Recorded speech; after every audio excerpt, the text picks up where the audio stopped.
Number of Kiwis listening to podcasts has grown by more than 107% in the last year, and it's hard to go a week without someone mentioning the P word podcast. We at News Hub are producing them. The Obamas have just signed a podcasting deal with Spotify, and even the ACT Party is launching one. Who's listening?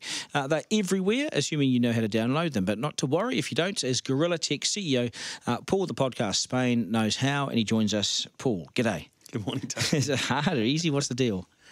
It's actually really, really easy. So for those listening in, pull out your smartphone right now. If you're on an Android smartphone, then there's a Google Podcasts app that's built in. I've seen that, yep. And on iPhone, there's the Apple Podcast app. So very simple. There are lots of other ways you can listen, Spotify and third-party apps, but those are the easiest ones, just the podcast app. And what's a podcast? People that don't know what a podcast is, I mean, it's a bit like putting the Walkman on in 1983, isn't it, walking down the road? Or? Well, we think of radio as the main audio other than direct music that people have listened to. It's sort of taking radio-type content into the modern age, but adding to it a whole lot of other variations. So, of course, there are podcasts that are produced by the likes of MediaWorks. In fact, you can listen to AM show, catch up, but there's a whole lot of new content down to very small niches. So anything you're interested in, there will be a podcast about that. When I started listening to podcasts,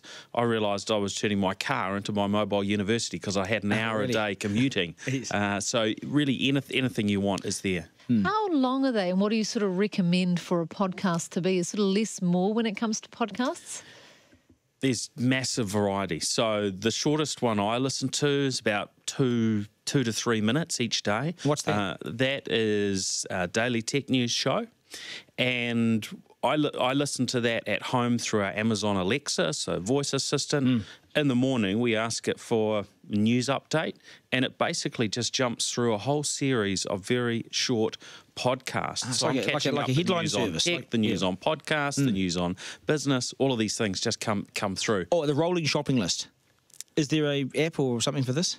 There are a bunch of apps getting onto shopping lists. Yes. You can ask your Amazon Alexa to keep a shopping list for you, or you can use apps like Wunderlist, Todoist. There's a bunch like that. Because we sort of promised people we'd talk about that too. Yes. Yeah. Your favourite podcast at the moment, though? Pod News is one that I listen to most days. That's again a very short one. That's more for people that are involved in the podcasting industry, like I am. But there's so many, and that's the great thing about podcasts is whatever niche you're into, you will find a podcast. Good man, Paul. Lovely to see you. Appreciate your time. And I recommend the News Hub one right now with Mark Longley. You're talking about death. It is a fascinating insight. Go and do it. newshub.co.nz.